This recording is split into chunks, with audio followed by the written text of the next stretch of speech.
रहीम अस्सलाम वालेकुम। मैं हूं करामत मुगल और मेरे साथ हैं सईद बलोच साहब, सीनियर जर्नलिस्ट हैं, सुप्रीम कोर्ट कवर करते हैं। सईद बलोच साहब, काज लिस्ट सुप्रीम कोर्ट की अचानक नोटिफिकेशन आता है और फिर दूसरी दफा कैंसिल कर दी जाती है।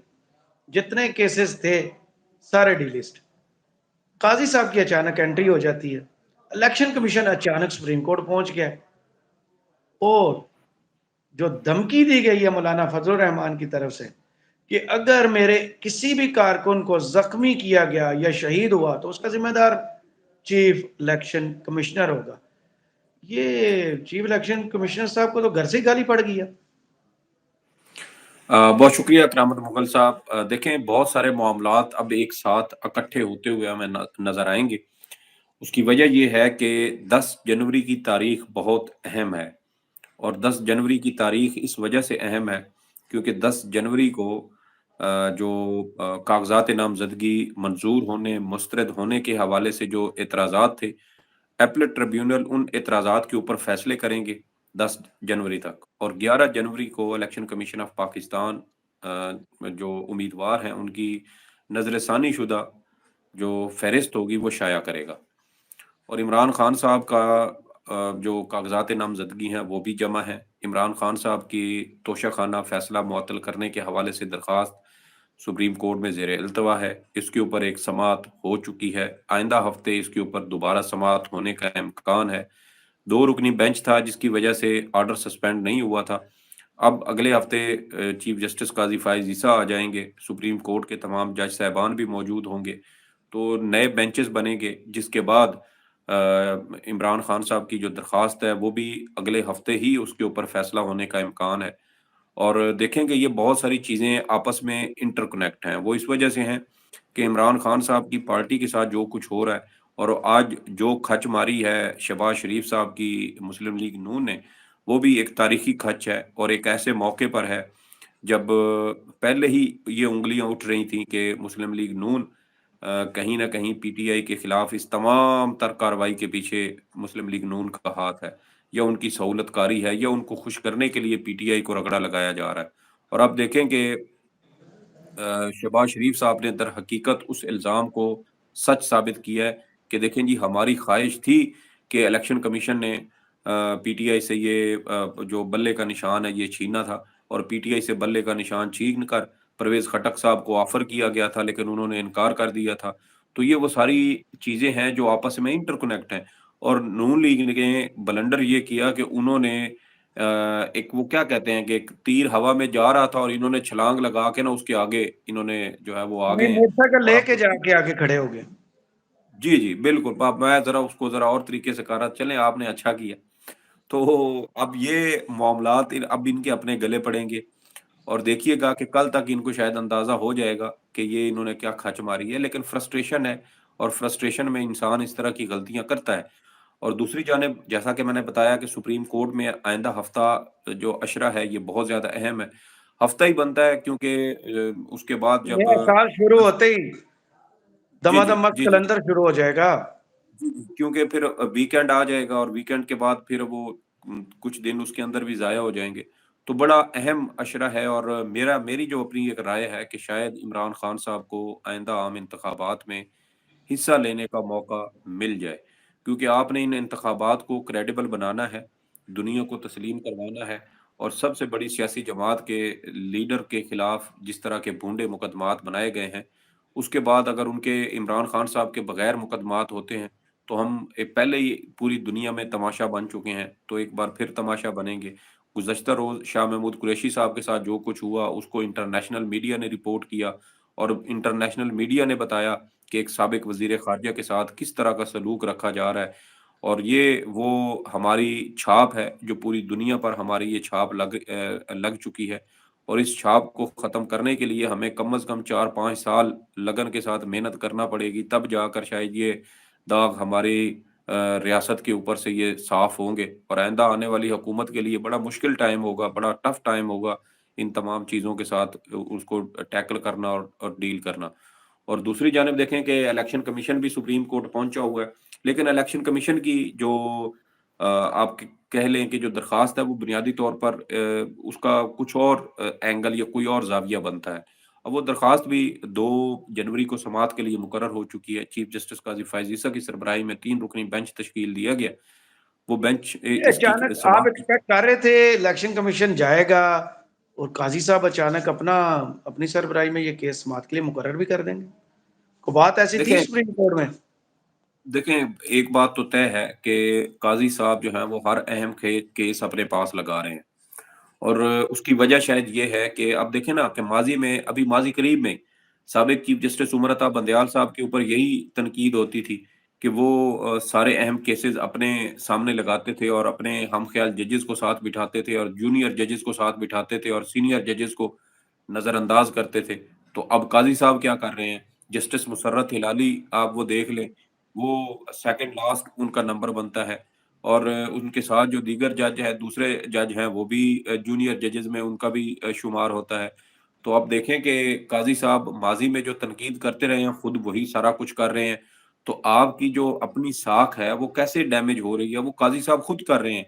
और देखिए ना कि काज़ी साहब तो इस हद तक अपनी साख को डैमेज कर रहे हैं कि उनका फैन क्लब उनका दिफ़ा तक नहीं कर पा रहा। लाहौर से सहाफ़ी जो है, वो उनकी खिदमात हायर की जाती हैं कि वो आके काज़ी साहब का जो है वो दिफ़ा करें।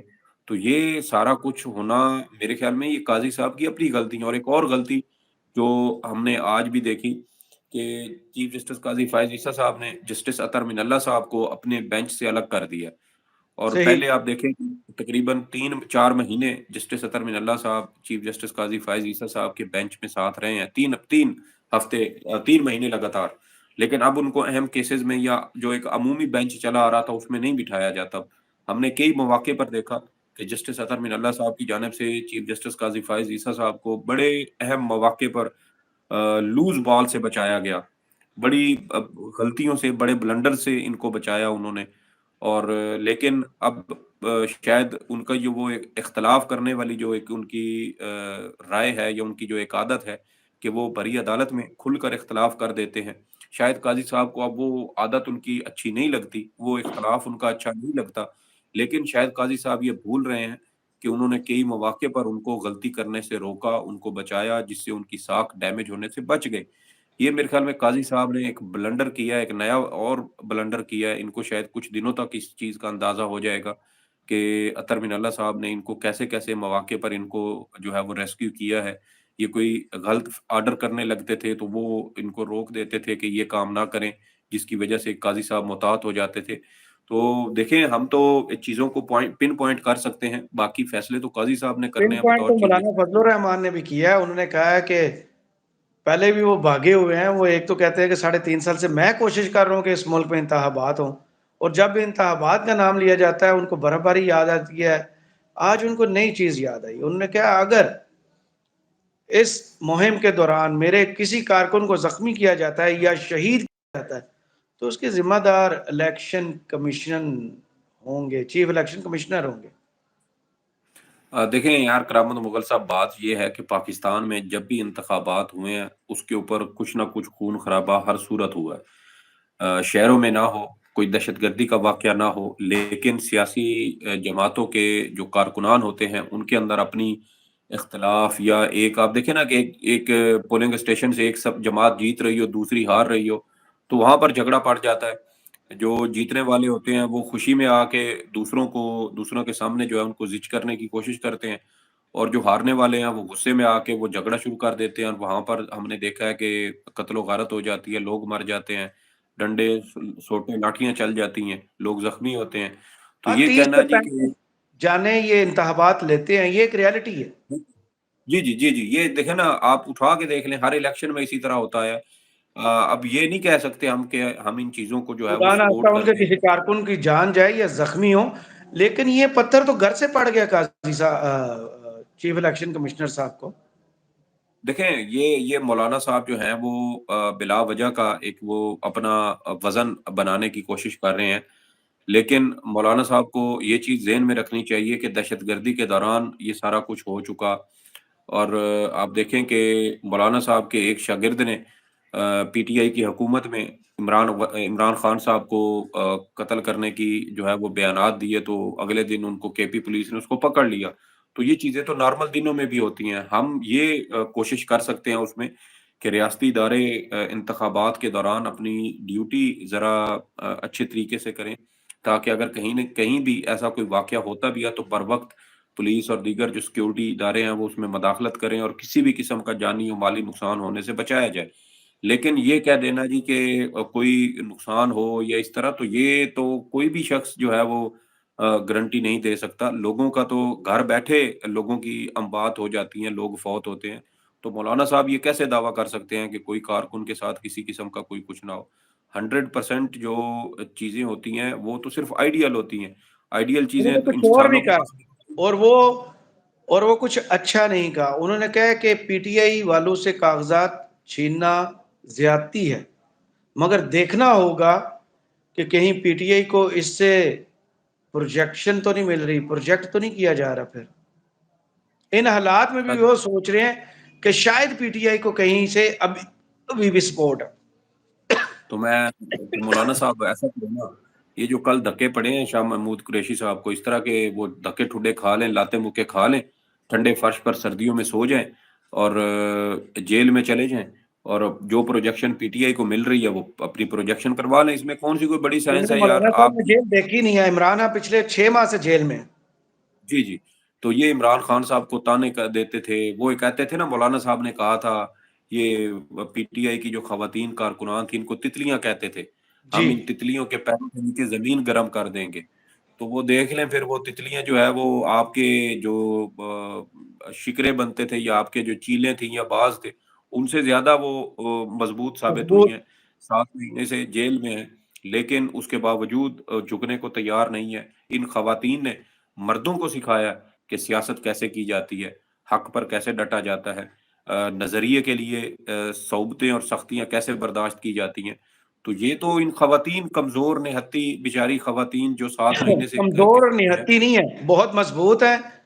सनम जी, जावेद जी। के कागजात जी, कागजात आ जी। गए, खदीजा शाह के कागजात मंजूर हो गए। आज इससे अच्छी खदीजा चीज शाह और क्या हो जो सकती है? जी, देखिए, खदीजा शाह का जो बलूचिस्तान में जिस मुकदमे में उनको गिरफ्तार किया गया था, आज उन्हें उस मुकदमे से भी बरी कर दिया गया है। और जो बलूचिस्तान पुलिस है, उन्होंने अदालत में जो चालान जमा करवाया, उसमें उन्होंने कहा है कि खदीजा शाह के हवाले से हमें शवाहिद नहीं मिले। तो इस वक़्त खदीजा शाह पाकिस्तान की एक आज़ाद परी है और अभी तक किसी नए मुकदमे में उनकी गिरफ्तारी नहीं डाली गई, तो इसका मतलब ये है कि कल इंशाअल्लाह वो भी बरी हो जाएँगी और बहुत जल्द इम्कान है कि पीटीआई की तकरीबन अब खदीजा शाह को निकाल के पीछे शायद 10 ख़वातीन बचती हैं, जो इस वक़्त जेलों में हैं और उम्मीद करनी चाहिए कि अल्लाह इन ख़वातीन की मदद करे और ये भी जल्द से जल्द अपने ख़ानदान वालों के साथ आ मिलें। सही। बहुत शुक्रिया सईद बलोच साहब, आपके तजिए का कमेंट्स बॉक्स में ज़रूर बताइएगा। ये वीडियो आपको कैसी लगी? इजाज़त दीजिए। अल्लाह हाफ़िज़।